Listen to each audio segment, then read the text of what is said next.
E aí galera, beleza? Então, se você já tiver com o Spotify no celular, é só clicar no primeiro link da descrição aí que vai te levar direto lá pro podcast. Assim, você fica ali pra deixar a tela do celular desligada ou mexer em outro aplicativo enquanto tu ouve. Valeu aí, mano. Até o próximo episódio. Ah, e não se esquece de se inscrever no canal e ativar o sininho, beleza? Valeu!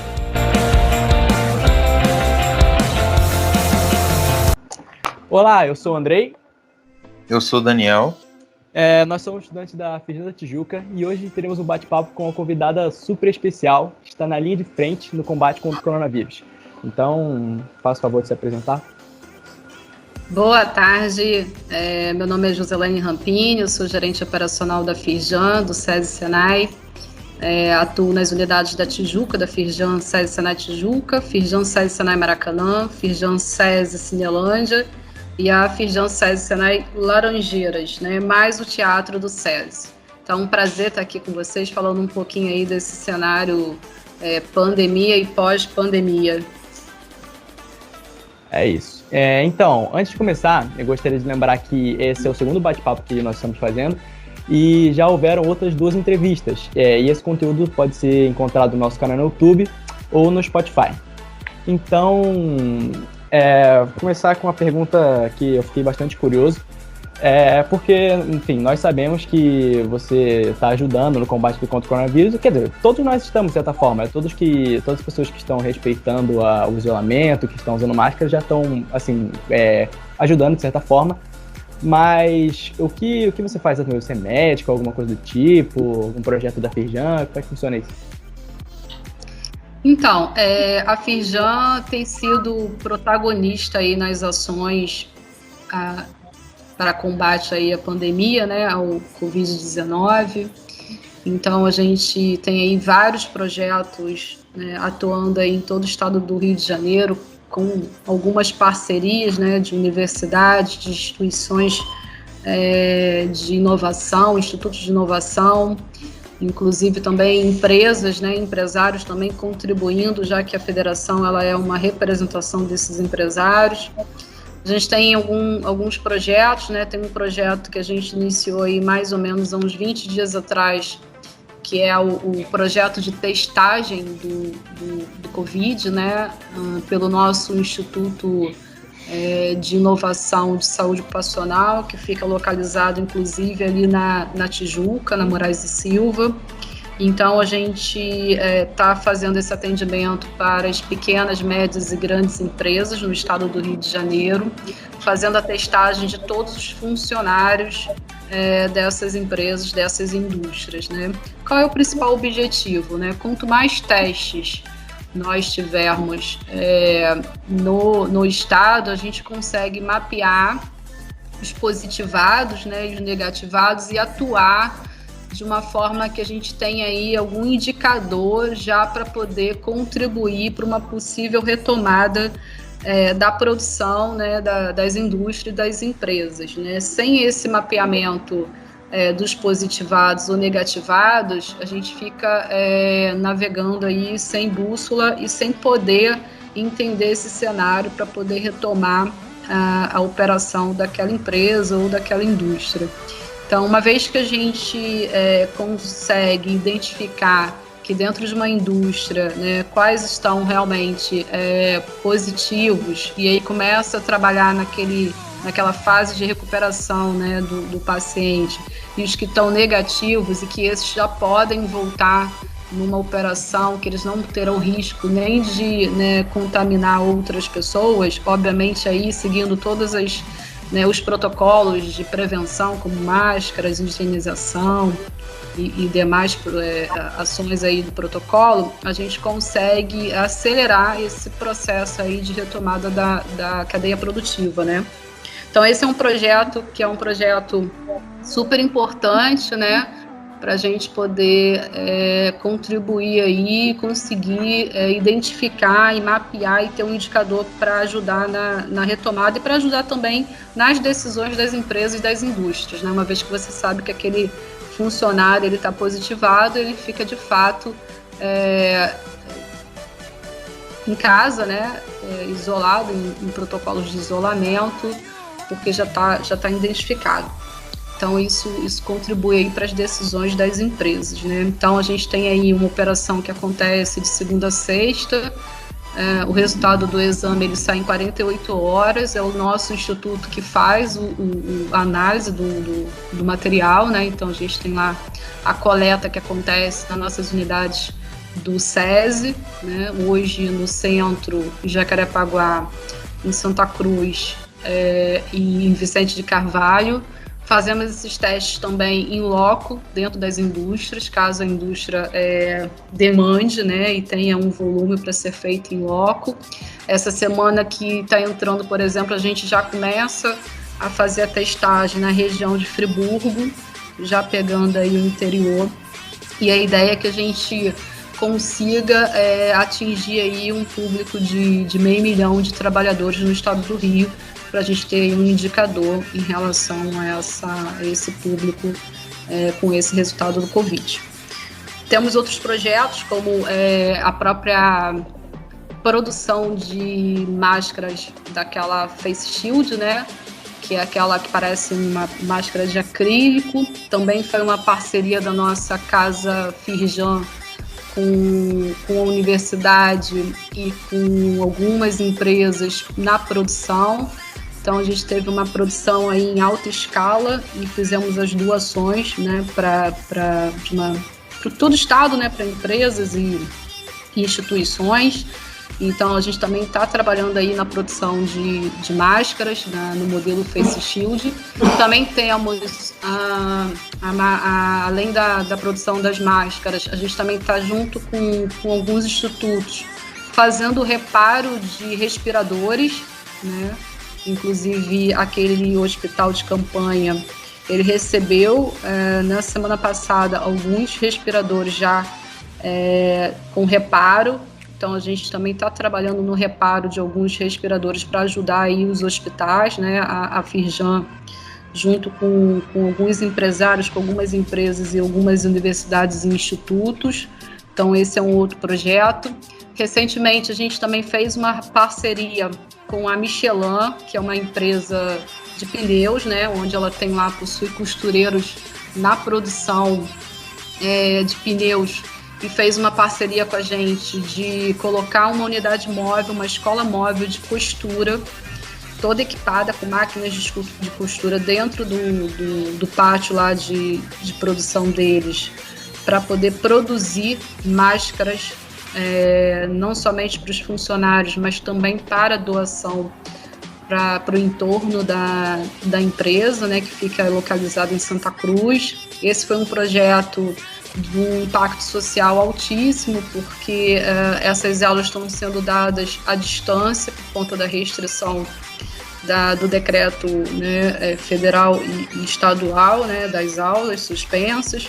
Mas eles estão recebendo através de uma educação à distância pelo nosso espaço da moda que fica em Friburgo, do Senai, as aulas online e aprendendo a produzir máscaras, né? Então esse também é um outro projeto super importante que tem um impacto social muito alto, né, em relação ao momento que a gente vem aí passando e vivenciando.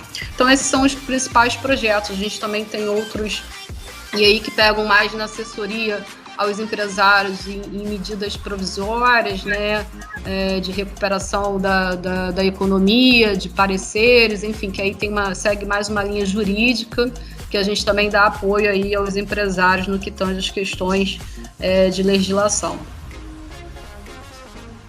Sim, e assim, eu gostaria de saber quais são as principais dificuldades que vocês têm encontrado nessas ações, assim. A gente tem conseguido, o momento, ele é muito colaborativo, né? Ele é muito de muita união, de unir esforços aí por um bem comum. Então a gente tem, muito pelo contrário, a gente tem encontrado até muita colaboração, né? De empresários aparecendo para contribuir, de universidades, instituições, e de uma certa forma a gente vem conseguindo implementar com velocidade e com muito engajamento de todos, né? A dificuldade hoje, de uma forma geral, é para todos e é muito mais na linha do momento mesmo que todo mundo está passando, né? De emocional, enfim, de lidar com todos esses, com toda essa situação no cenário de pandemia. Mas assim, a gente tem tido muito engajamento de todos para a gente buscar aí a recuperação não somente da economia do Estado, mas do país, e aí a gente virar esse jogo e seguir aí para poder fechar o ano e virar um 2021, outro cenário, né? Então, de muita ajuda, de muita colaboração, de muita empatia, né? De um olhar muito solidário, né? Então, a gente tem visto esse olhar muito solidário, né, de acolhimento e de realmente vão fazer com velocidade para a gente poder, quanto mais rápido a gente conseguir implementar os projetos, mais rápido a gente vai ter os resultados e mais rápido a gente vai sair desse momento aí que a gente vem passando em relação à pandemia. Não, com certeza. Então, você apresentou um projeto super interessante, muito importante, né, como você mesmo disse, porque tem toda essa questão da colaboração, né, das parcerias mesmo que as empresas têm feito, porque, de certa forma, tem sido um receio muito grande não digo da população geral, mas de uma grande parte que, enfim, a economia fosse parada, e até do próprio presidente mesmo, que tinha toda essa questão de que não podia parar, e, enfim, isso é muito importante porque movimenta mesmo, né? Faz com que as empresas não parem e tal, e isso é bastante importante. Então... Sem dúvida, né? Não dá pra gente caminhar, falar de saúde sem falar de economia, né? Os dois têm que ser tratados aí juntos, e a solução, ela não é fácil, ela não é trivial, ela não está na prateleira, mas a gente tem que olhar os dois lados, né, para a gente poder ter uma retomada aí com o menor impacto possível. Com certeza, porque justamente a economia o econômico sem o social não funciona, então eles têm que estar sempre numa situação harmônica, né? Sem dúvida. Correto. Então, você falou desses projetos aí, enfim, muito, muito importante. Mas o que você tem a dizer sobre, enfim, todos esses movimentos que estão tendo e contra o próprio isolamento e etc. Você acha que isso retarda, de certa forma, o avanço mesmo na luta contra a doença? Você fez uma pergunta um pouco polêmica, né? Eu tentei fugir um pouco, mas... Muito polêmica, a gente tem que seguir tentar seguir na linha técnica, né, e não emocional, e enfim. Conforme eu falei inicialmente, a gente tem que caminhar olhando tanto a economia quanto a questão da saúde, né? A gente tem que criar alguns indicadores, né, para poder definir essa retomada e definir consequentemente o isolamento, né? Então, sem esses indicadores, fica um pouco difícil a tomada de decisão. Então, assim, aí é uma opinião minha particular, a gente não tem padrão nos estados, né? Cada estado tem a sua particularidade e tem a sua forma de reagir diferente, né? Tem a sua demografia, enfim, tem uma série de questões aí que interferem. Então, a gente precisa definir alguns indicadores para essa tomada de decisão. Eu não sou contra nem a favor, eu só penso que neste momento a gente teria que começar já a pensar num plano de retomada, né, e de fato trabalhar com isolamento para um grupo específico, né, mais vulnerável, nesse sentido de exposição. E uma vez que você tem essa testagem aí em relação à população, já é um indicador, né, porque aí você já consegue mapear que de X habitantes, né, tantos estão positivados e outros negativados. E então você já consegue ter uma ideia e um indicador até para a decisão da retomada, né?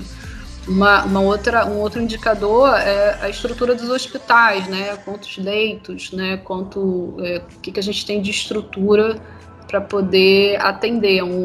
Seria um outro indicador. Então a gente tem que pensar em indicadores para poder tomar a decisão de uma forma mais assertiva. Ontem eu li um documento, eu acho que foi a Secretaria de Estado de Fazenda ou Desenvolvimento Econômico, que divulgou um plano de retomada, e aí tem várias ondas, né, que sai do vermelho, vai para o amarelo, depois vai para o verde, e ali quais seriam os indicadores para ir para o verde. Então, num amarelo, por exemplo, numa faixa lá do sinal amarelo, já seria um ponto, alguma coisa para já tomar a decisão de começar a sair do isolamento e começar a ter a retomada. No verde seria uma coisa não tão 100%, mas já mais tranquilo da retomada. Então, ali eles trabalham com indicadores. Então, falar se é a favor ou contra o isolamento é muito relativo no momento que você não tem dados, né? Você não tem dados para essa tomada de decisão. Então, é importantíssimo o governo criar aí indicadores para tomada de decisão. Então, a questão da testagem, o outro indicador dos hospitais, da quantidade de leitos, né? E enfim. Tem uma linha aí técnica, né? Que é uma linha mais técnica voltada para a medicina, que menciona que o vírus ele já é doméstico. Então, hoje você permanecer com o grupo em isolamento, ele não seria uma ação tão preventiva, né? Então a gente tem visto aí, em alguns casos, as pessoas mesmo em casa contraindo o vírus, né? Então também tem essa linha aí que a gente vem lendo, vem acompanhando, e é um fato, né? É um fato, é real, né? Algumas pessoas pegaram o vírus dentro de casa, né? Então você pega assim grandes condomínios, né? Que aí você tem uma aglomeração no condomínio, elevadores, enfim, e aí você, para controlar, fica mais difícil. Então o deslocamento para o trabalho nesse sentido não faria muita diferença, né? Então assim, eu não tenho um posicionamento de a favor ou contra. Eu acho que a gente tem que trabalhar com indicadores para essa tomada de decisão, mas que a gente tem que começar a pensar em ter esses indicadores para poder tomar a decisão de começar a voltar aos poucos, certamente, né? A gente já tem aí, já passamos de 60 dias e não tem economia que sobreviva aí com essa 100% dessa interrupção. Obviamente a gente não vai voltar no modelo 100%, né? Com alguns protocolos, né, e algumas limitações, como restaurantes, né, uma quantidade menor de lugares, né, e academias também com uma quantidade menor de clientes, com algumas restrições, com protocolos mais rígidos, e enfim, mas a gente começa aí, eu acho que com esse documento que eu li ontem, né, e com o movimento de outras secretarias, o que eu venho percebendo é que já estão começando a trabalhar nesses indicadores para poder ter a tomada de decisão e começar a voltar aos pouquinhos.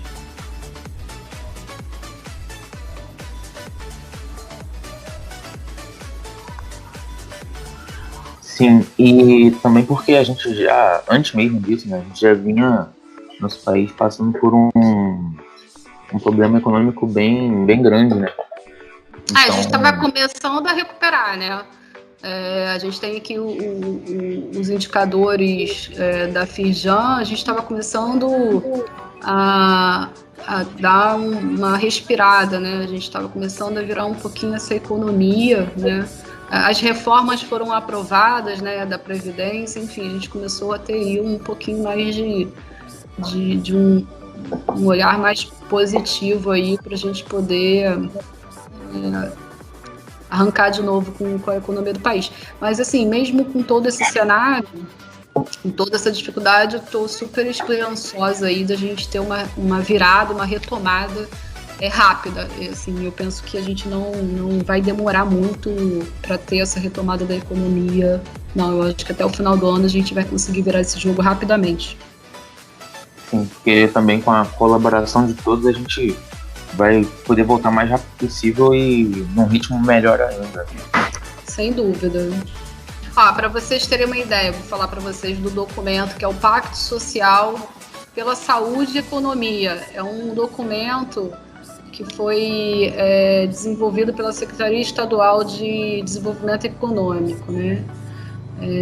Ele fala aqui das fases de retorno, né? Aí tem bandeira vermelha, bandeira amarela e bandeira verde. Então, na bandeira vermelha, né, que é o que a gente tá hoje, né, que seria a quarentena, é o gatilho 1, ele criou alguns gatilhos, né, para tomada de decisão. Então, taxa de ocupação, leitos de UTI superior a 90%, que é o caso que a gente está vivenciando no momento. A bandeira amarela, que seria a flexibilização, taxa de ocupação, leitos de UTI entre 70% e 90%, já seria um gatilho para começar a flexibilizar. Gatilho 2, taxa de crescimento, novos casos, negativa, parar de ter da curva crescer, né? E a bandeira verde, a normalização, que seria o gatilho 1, taxa de ocupação, leitos de UTI inferior a 70%, e o gatilho 2, taxa de crescimento, novos casos, negativa, né? Média móvel de 7 dias.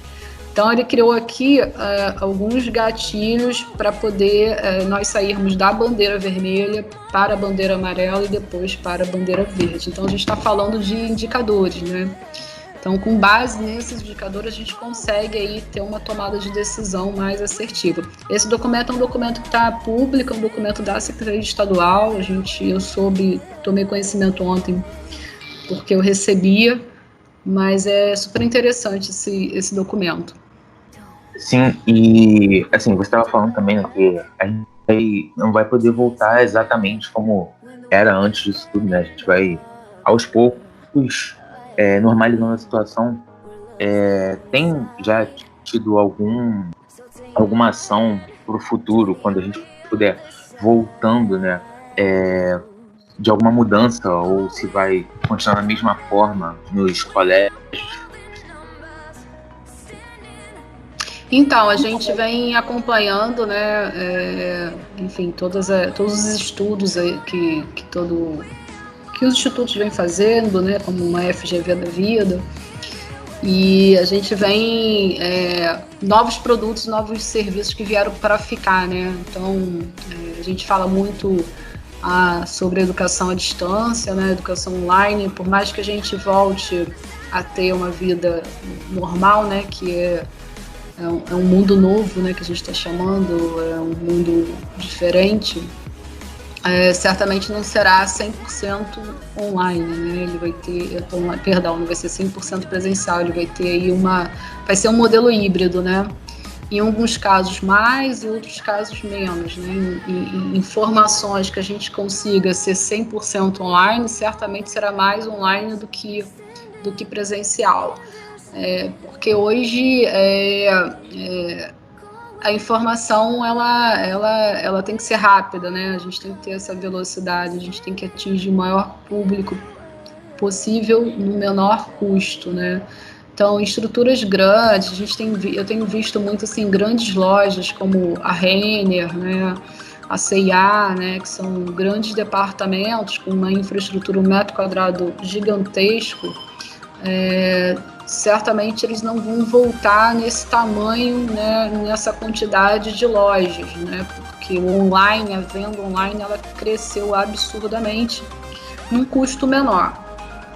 A gente aqui também está implantando, tem um projeto que a gente está rodando, que a gente está implantando, que é telemedicina, né? Então, tem dados suficientes para essa tomada de decisão da telemedicina. Você tira do nível 1 de atendimento dos grandes hospitais, fazendo todo atendimento online. E aí você desafoga os hospitais no nível 1, e isso também reduz o percentual de sinistro, né? Que isso é custo.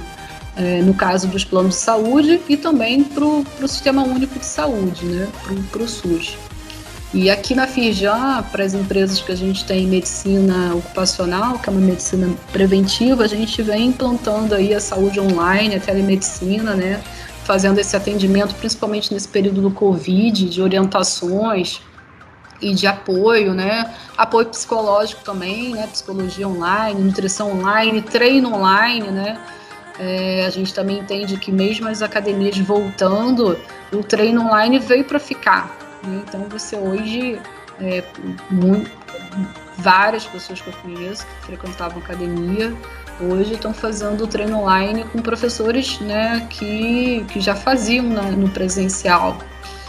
E a educação também, a educação ela vem no modelo híbrido, né, não tem mais como a gente ter um 100% presencial.